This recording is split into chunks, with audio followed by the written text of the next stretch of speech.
All right, cats, what's happening? Well, this week's going to get really interesting, isn't it? Because on Friday, we have a new leader of the Labour Party. And seeing as they're in power, the new leader of the Labour Party becomes the new Prime Minister.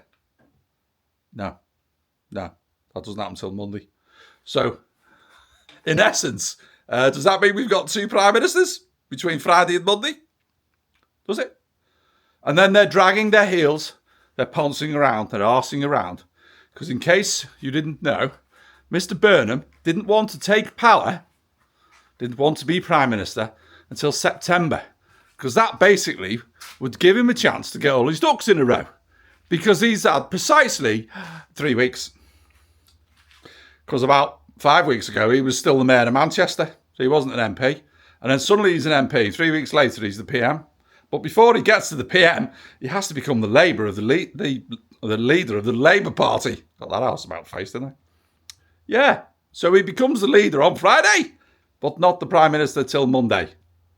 So the fellow that's the Prime Minister is not the leader then. But doesn't he have to be the leader to be the Prime Minister? Oh, we don't worry about details like that. It doesn't matter, does it? No, we don't. We'll just have two of them. No one cares. Well, this lot don't anyway, do they? Who cares about protocol when you can just make it up as you're going along? And then we can all point at Nigel, can't we? Go, Nigel, you took 5 million quid, Nigel.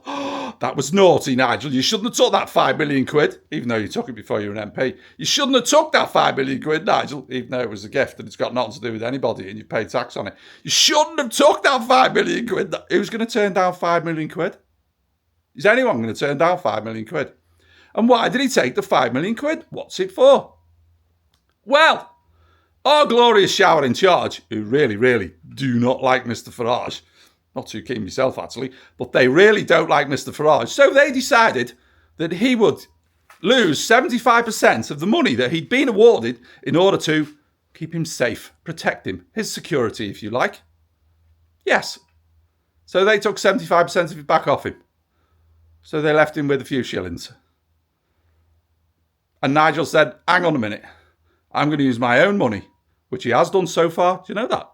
And the rest of them all are paid for by,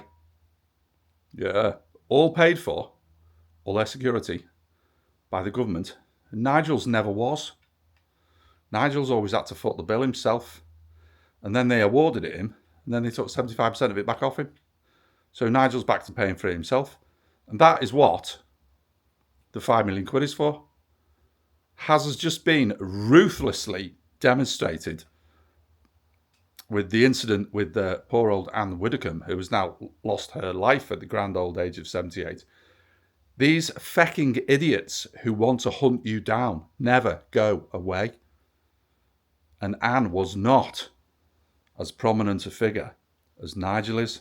Nigel has been pissing people off for 25 years now, I think, as an MEP and now an MP. So Nigel needs that money. I think Nigel's proved his point. I'm not so sure about this referendum thing that appears to have backfired up there in Clacton, or down there in Clacton, depending on where you are.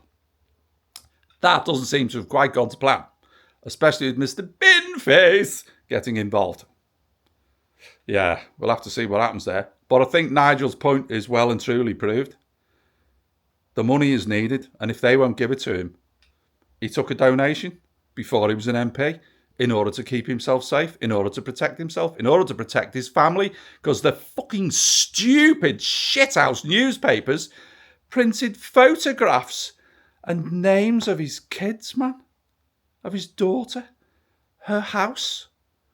I mean, fucking hell. What? Are you lost for words? Imagine being as prominent as Nigel. Forget all that left and right and coloured tie shit. Imagine being as prominent as that fella. Please don't make it political. And think about some arsehole in order to sell some newspapers.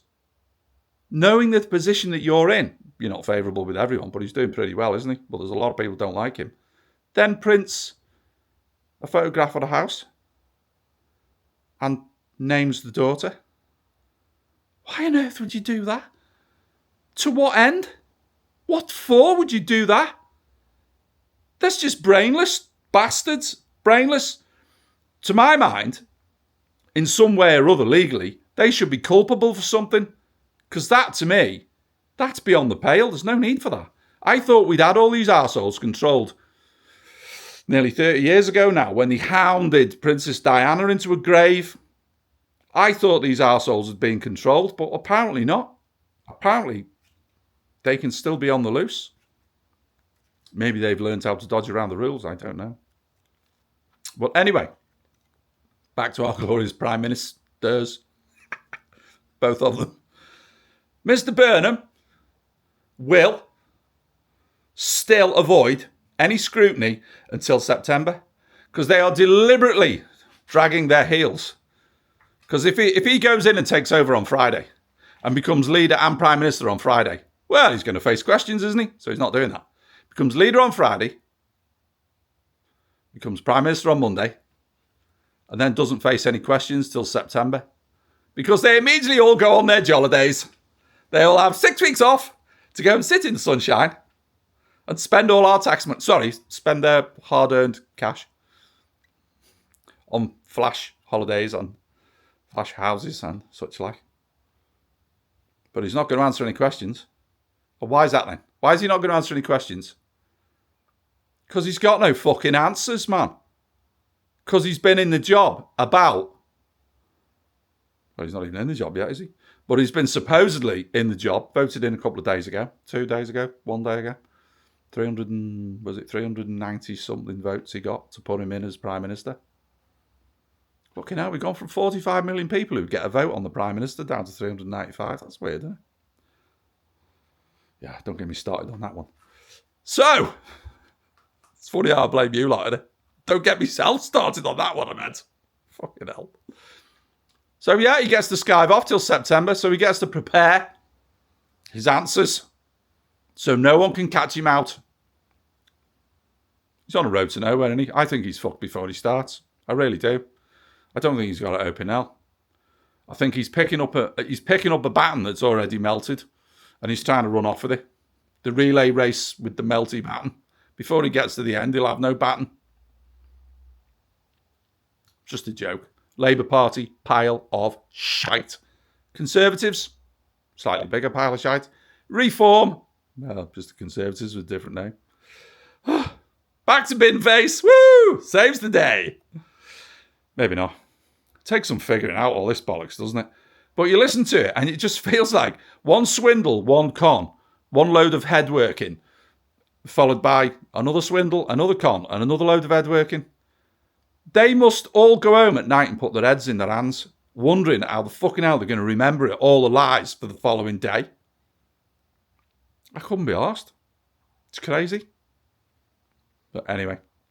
Great! Stay sane. No chance in this country, baby.